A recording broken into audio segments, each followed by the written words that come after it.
Steelers 5, Blaze 1. Not the result we were looking for, but I think we'll start with the good bits first.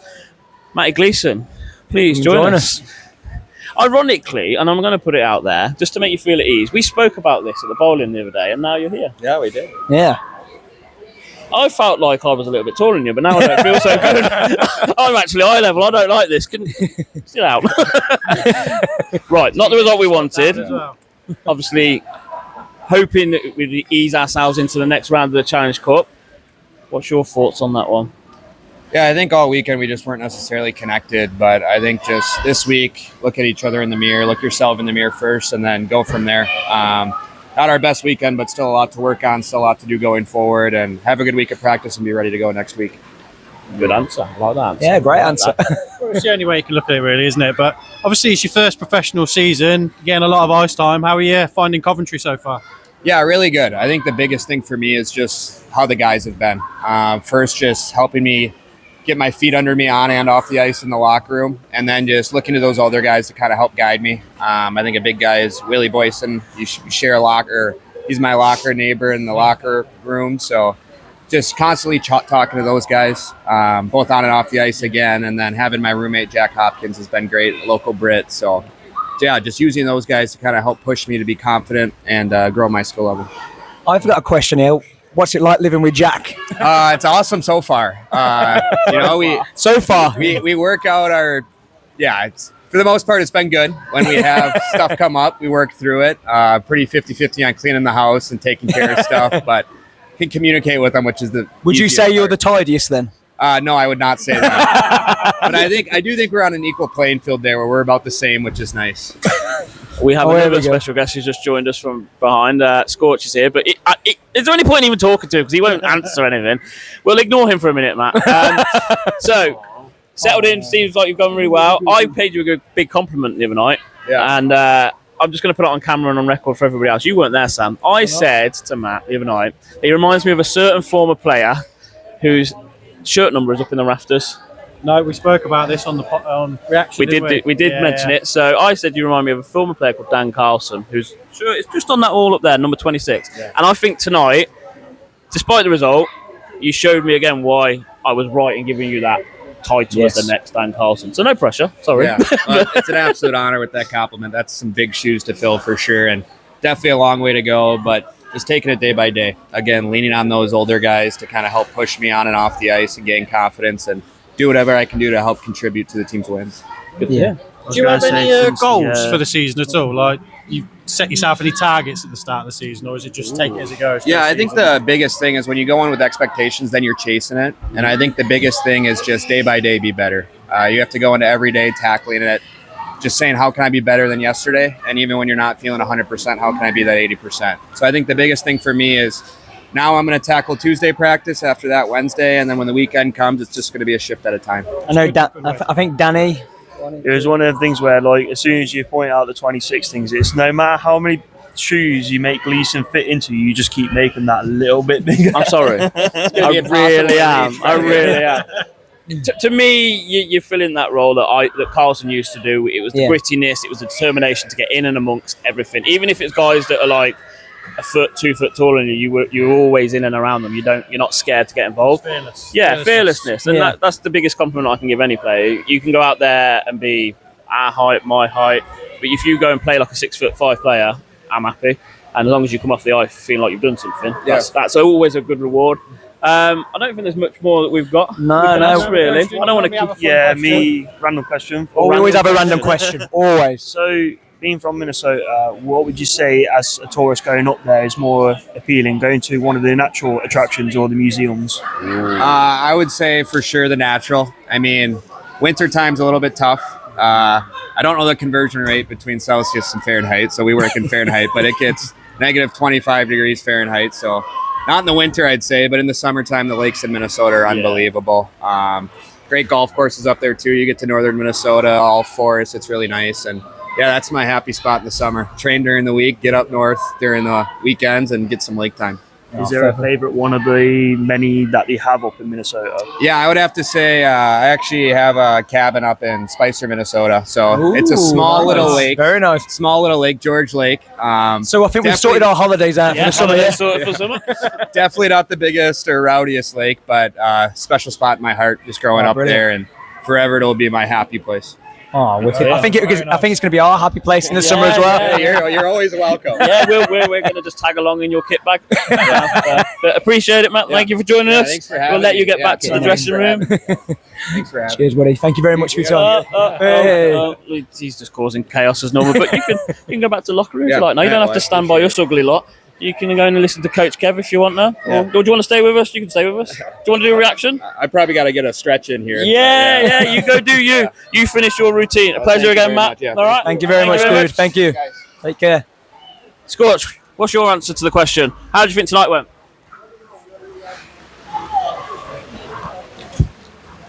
Rubbish. All I know is Do you think that David Clements deserved the stick to the head?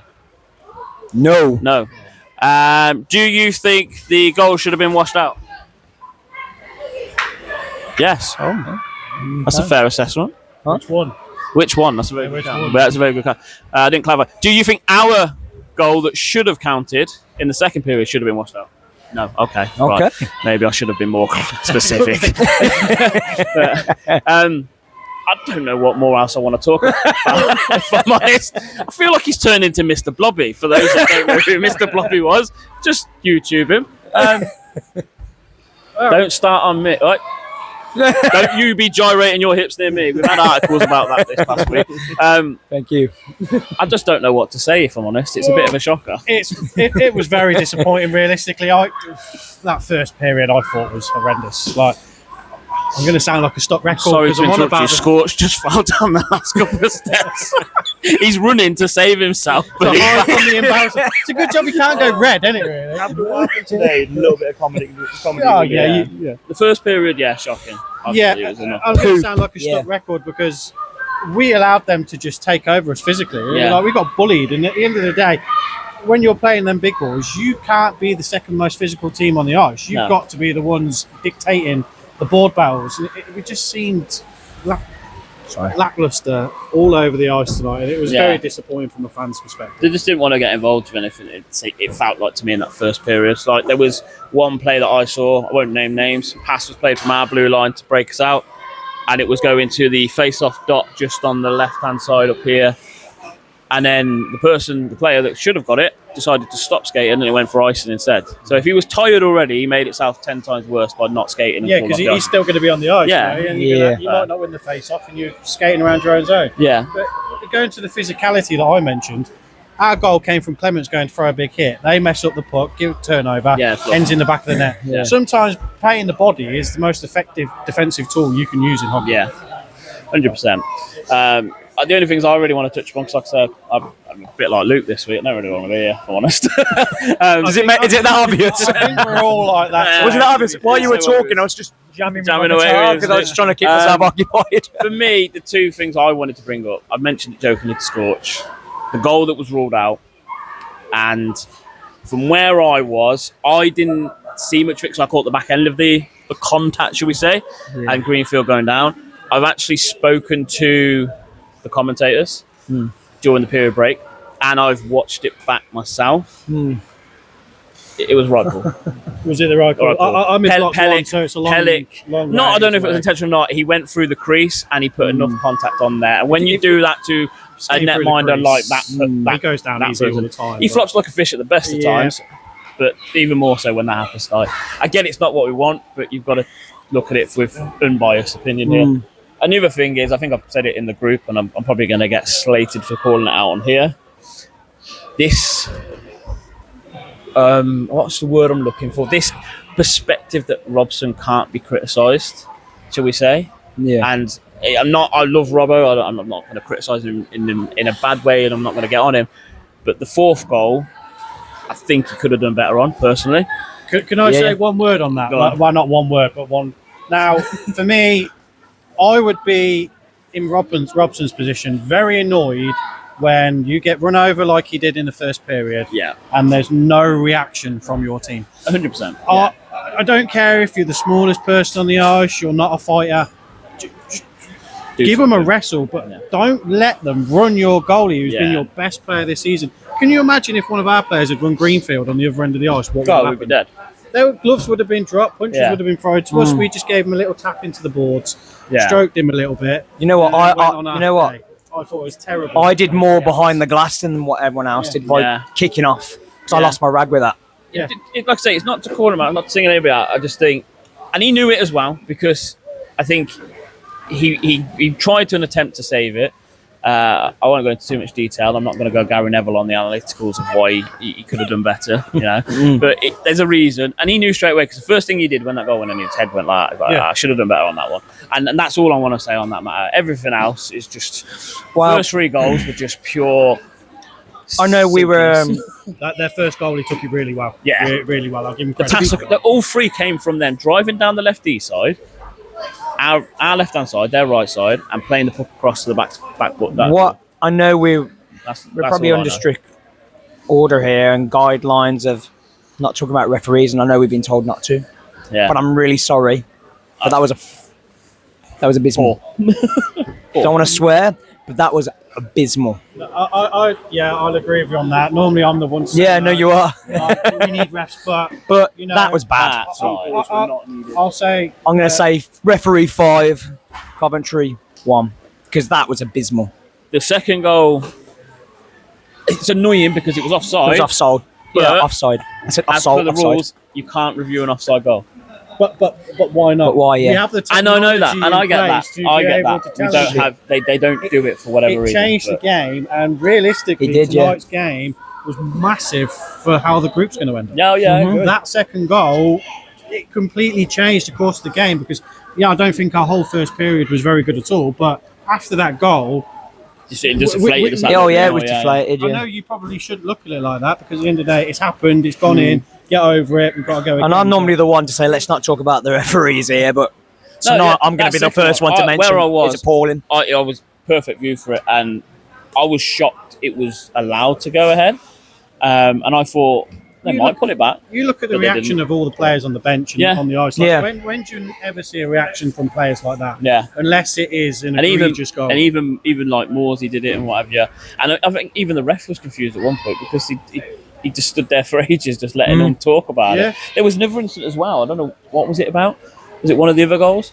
They were all crowded by the bench. And I thought he was going to call a goal review. Yeah. And the ref was like, no, we're going to play. It's like, well, you're letting us do this. So what's going on? Yeah. But the less said about tonight, I think the better. We've got a double header next week. Yeah, we're going to move on. Yeah, back here for 2 games. Sheffield again, and then and then on the Wednesday, we're at Nottingham. Yeah, that is going to be a massive game for us. Now it is massive, 100%. because we put ourselves in a great position in this Challenge Cup, and I just hope that we don't throw it away at the last second. Yeah, because we were the ones looking like we were going to win the group and give ourselves an opportunity. It's just been a bit of a disappointing weekend. I want to put it to bed. Let's move on. And go to bed myself. Like you said, let's reflect, look in the mirror, see what we can do better, and move on from it. We've got a chance next week, 2 home games. Glasgow Sunday, Sheffield Saturday. Yeah. Chance to actually try and get, if not 2, 4 points, and 2 in your home barn. You don't get that very often. Yeah. So let's enjoy I think it's onwards and upwards, isn't it? Best to say. I think we'll just end it on that, really. So Luke, turn the stick. Other way. That one would be brilliant after tonight. What's that one say on the other side? Anyone but the Steelers. Oh yeah, that's fitting for tonight. And then this one, because it's the end of the episode. Don't forget to like. Don't forget to comment your opinions below, and subscribe. And then, because my 6-year-old put it on there, and follow us on any social media platforms. That is Blaze World out.